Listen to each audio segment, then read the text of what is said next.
Welcome back to the place where untold stories still whisper in the dark. There are things people don't dare to speak of. Moments when you close your eyes and feel, no, that someone is standing right behind you. Not breathing, not moving, but there, watching.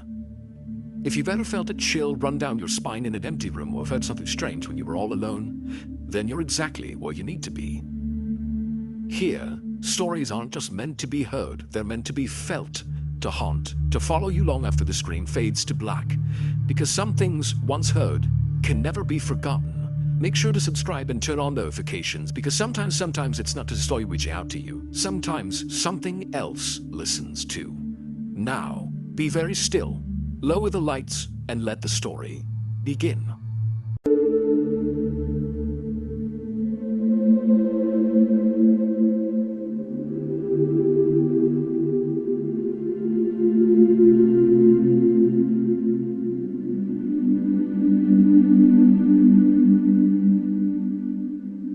When you're a little kid, you do some strange stuff to get attention. Especially when you're an only child and then poof, you're not. You're getting the little brother or sister pep talk from mom and dad, and everything changes. You're used to being the center of their world, being told you're the most special little girl. But as mom's belly gets bigger and bigger, and dad's patience with you gets smaller and smaller, you realize it's not going to go back to the way it was. Not ever. That's what happened to me when I was 7 anyway. I was the kind of kid that needed a lot of attention. I hadn't had to try hard for 7 years. I'd been coasting on my parents' single-minded doting. But pretty soon I noticed some small differences. They were less interested in what I'd done in school that day, more interested in getting ready for my new little brother or sister. I was like an alcoholic without a bottle. You feel fine at first, but soon the tremors set in, and you realize you just need it. You know? You need their eyes on you, loving you, reminding you that you're the most special little girl in the whole wide world. Maybe the only special little girl or boy. So in the last month or so before the baby came, I got creative. I made a new friend. I told them one night at dinner. "At school, sweetheart," Mom asked. Now, I was fidgety, excited, twitching in my seat when they both looked at me with rapt attention from across the table. It was time to launch my plan into action. He lives in the air vents. His name is Marty, and he's magic. "Oh," said my dad, and he smiled a little. "That's fun. Why don't you eat your peas, Rosie?" And that was it. And I just told them that Magic Marty lived in our air vents, and all I got was, "That's fun." And what's worse, they went back to talking about the baby. I always heard that word with an ominous sort of importance, and whether they thought the nursery could be painted over the weekend or not. I stewed and pushed peas around my plate. I knew I was going to think of something better, something to make them ask me questions about Marty, about me, like they used to. Stupid baby. I didn't care if it was a brother or a sister. It was a pain before it even got here. Over time, I came up with new tidbits about Magic Marty and how amazing he was. He only ate jelly beans. He could move things with his mind. He had a cat named Baseball, and he was my very best friend.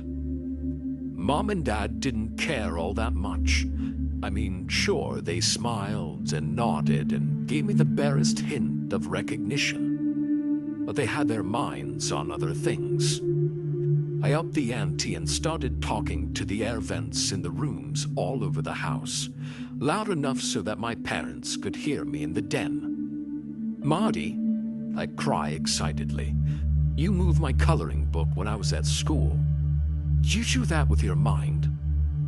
"Marty," I'd shout with glee, "I wish I could eat jelly beans for dinner." "Marty," I'd exclaim, "have you let baseball out?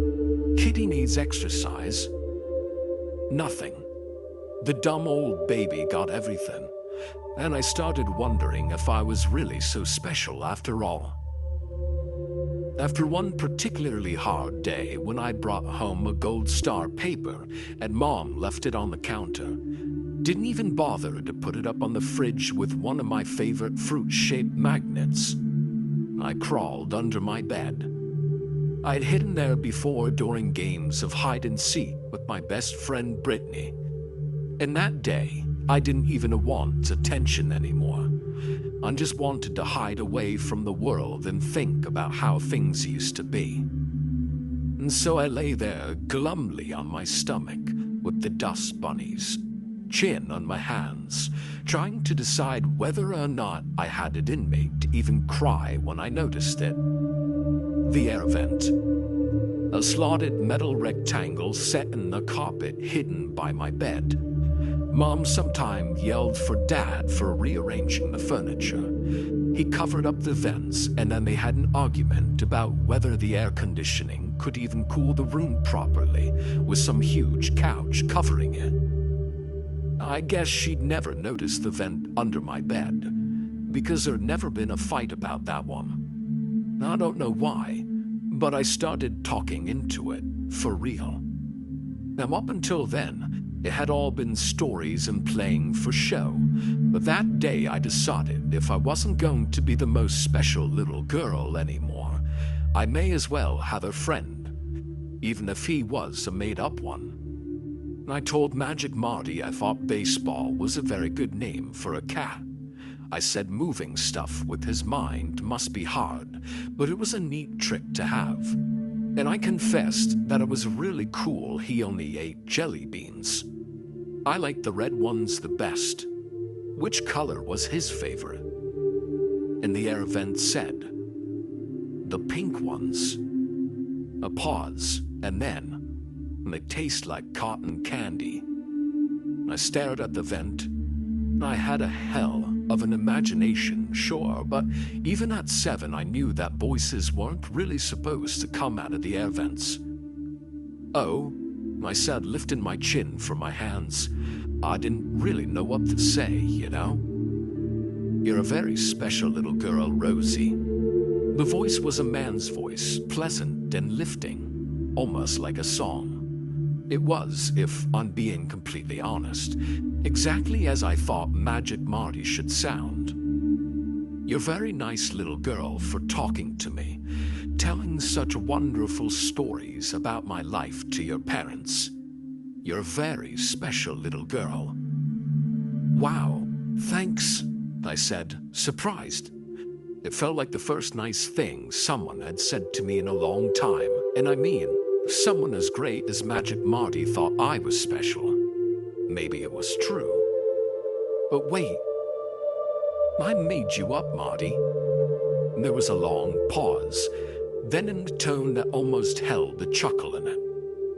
"Are you sure, Rosie?" Suddenly, no, I wasn't sure at all. "Rosie, my special little girl, how could you make up all of my magical adventures? You're special, yes, but you're not magic." Now, Marty did laugh, a wonderful musical sound that made me giggle a little too. "How could you make up good old baseball here?" A pleasant meow floated through the metal slots of the air vent. Marty had a point. I mean, all those crazy things that he could do. And a cat, the real-life cat that meowed and everything. I couldn't have made it up, not on my own. It only made sense that I've been talking to him all this time for real, and just been so distracted by the baby. "Magic Marty," I said, laying back down again. "I don't want a little brother or a sister. I miss when Mom and Dad liked just me." Baseball meowed again, and this time it sounded sad. "Well, of course you don't," Magic Marty said sympathetically. "Of course not. I mean, what good are babies anyway? Garbage.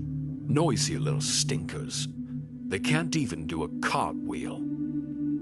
He let this sink in before prodding slyly. I bet you can do a cartwheel. I can, I cried out, eager to scramble out from under the bed to show him. But he shushed me right away. Quiet now, Rosie. If your parents find out that we're friends, well, they may not like that I live in the air vents so much. They may decide to make me go. The idea stuck with me with such cold horror that I scooched even closer to the vent, nearly pressing my face against its smooth metal. No, Marty, no.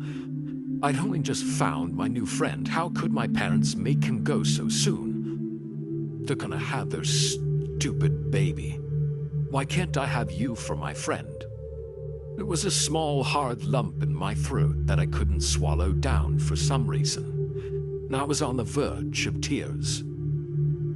Don't cry, Rosie, said Magic Marty in a voice as sweet and smooth as honey. I'll think of something.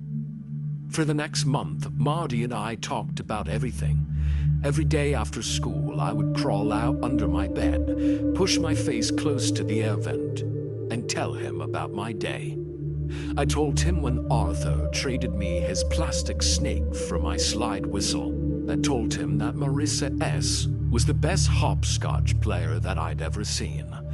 And Marty oohed and awed and asked questions, asked for more. He also asked when he thought I'd be getting a new brother or sister, and I told him I didn't know. One day I came home and Teresa, my teenage neighbor 1 house over, was sitting on the couch instead of my heavily pregnant mother. Hey, Rosie girl, she said as I walked in and dropped my backpack. Your mom and dad are at the hospital. You're going to have a new little brother or sister soon. Neat, I said, but I didn't think it was neat at all. I'm going to my room. Under my bed, I moped and played with my plastic snake. When you held it by its tail, the segmented pieces slithered back and forth like a real snake. My plastic snake was neat. The baby was complete garbage, just like Marty said. It's coming, isn't it, Rosie? Magic Marty's voice asked me from the vent. Yeah, I wiggled the snake back and forth. Maybe tomorrow or a few days. I don't know. I don't care. Do you think it'll be bad when it gets here? For the first time, there was something else in Marty's voice. Not laughter, not honey, something else. Do you think it'll be very bad? For you, Rosie? Do you think your parents will even look at you ever again once that stinky little thing is here? Do you think it'll be even worse? I hadn't even considered it. I knew the new normal, sure, but it never crossed my mind that things could get worse. Baseball let out a plaintive mule. What do you think, Marty? I asked, worried. I think, he said after a very long moment, that I promised to you I would think of something. And I'm so very pleased to tell you that I have a glimmer of hope. I glanced left, making sure Tessa couldn't hear us. Then I looked back to the vent. Really? You can fix everything? You can make it so the baby doesn't ruin it? Oh, Rosie girl. Marty let the words draw out like stretching a wad of chewing gum. Magic. I can do anything. Magic Marty told me to wait. He told me he would fix everything. He was my friend, and so I believed him. Mom, Dad, and stupid baby Sophie came home a few days later. She was a pink bundle of squished up skin and soft little tufts of hair. I had to admit, she was sort of pretty, and it was kind of neat how small she was. I didn't like how she sounded when she cried, though, and that first night she was screaming loud. So loud I got under my bed and put a pillow over my head, hoping that if I couldn't block out her cries long enough to sleep, then maybe Marty would be around and we could talk about his secret plan. Marty, I whispered, but no one answered. Baseball? I tried instead, but nothing. After a while, muffled sound of Sophie's shrieks finally stopped, and I fell asleep under the bed, hoping that Mom and Dad hadn't found out about Marty before he could fix everything. When I woke up, my room was full of light, but dark at the same time. Strobes of red and blue streaked the walls like fireworks on the 4th of July. I was waking up because someone was pulling at me, trying to get me out from under the bed. For half a sleepy second, I was sure it was Marty. He was pulling me out because he didn't have to live in the vents anymore. He talked to Mom and Dad, and they decided he could live with us in the house. But then I saw a police officer with a serious, stern face, and I knew something was wrong. Police officers were only around when there was something bad. They were around when people needed to be saved. Did I need to be saved? Turns out I did. A neighbor, Tessa's mom, I think, had heard screaming and called the police, but it was too late. My parents were found in their bed, shredded into bloody pulp. Stab wounds, a lot of them. The autopsy report said, more than likely a robbery gone wrong, or more accurately, an abduction gone wrong. Because little 3-day-old Sophie was gone, her brand new crib empty. The police told me I was lucky. Whatever monster had hurt my family probably hadn't found me because I'd been hiding under the bed. Pretty lucky, right? I made it out okay. I stayed with relatives in foster homes and got lots of therapy. I was treated all right. None of the horror stories most unfortunate orphans have to survive. In therapy, I realized that I had made up Magic Marty as a coping mechanism. He'd become more real to me than my parents had, because I so desperately needed to think that someone found me special. I never really heard anything, and my coping mechanism, as it turns out, probably saved my life. Against the odds, I grew up well-adjusted. Well-adjusted enough. I did all those things you're supposed to do. Graduate high school, meet a guy, get married, and 8 months ago, got pregnant. I've been so excited, so long without a real family of my own, and now all that was about to change. But yesterday I was setting up my daughter's nursery, and I dropped one of her little blankets on the ground. My husband wasn't home, so after a few clumsy attempts, I managed to get down to a knee and pick it up. It was covering an air vent. I felt a cold chill slither through me for no reason at all, but I told myself the same old mantra. Magic Marty wasn't real. Magic Marty was a coping mechanism. Magic Marty was something that I made up. And then, a voice as syrupy sweet as dripping honey said, "It's coming, Rosie, isn't it?"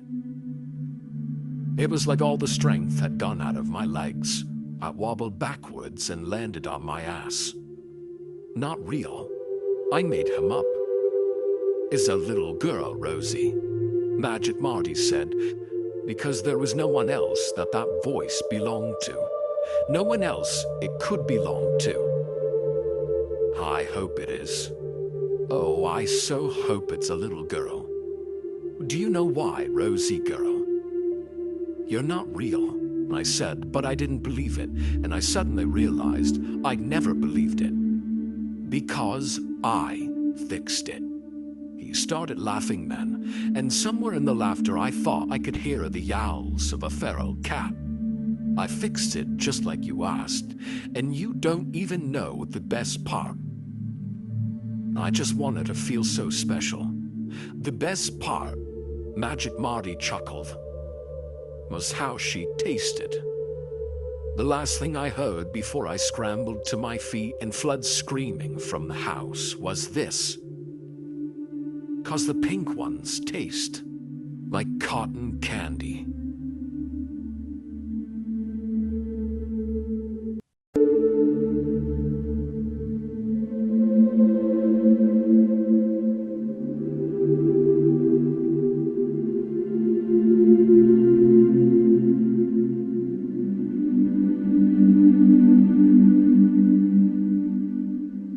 As the last word fades into silence, the darkness seems to linger a little longer. You look around, but everything seems normal. Or is it? The chill on the air remains, creeping into the corners of your mind, whispering a warning. What if the story isn't truly over? What if the shadows are waiting for you to turn off the lights, to close your eyes, and then they'll reach out to you? Remember, some stories are not just meant to be heard, they come for you. And once they do, they never truly leave. So if you feel a cold shiver crawl down your spine, if the world around you shifts just a little too much, you'll know. The story is still here, watching, waiting. Thank you for staying with us tonight. If you're brave enough, come back again. And until then, be cautious, because some things in the dark should never be left alone. Don't forget to subscribe and turn on notifications. You never know when the next story will find you. Good night.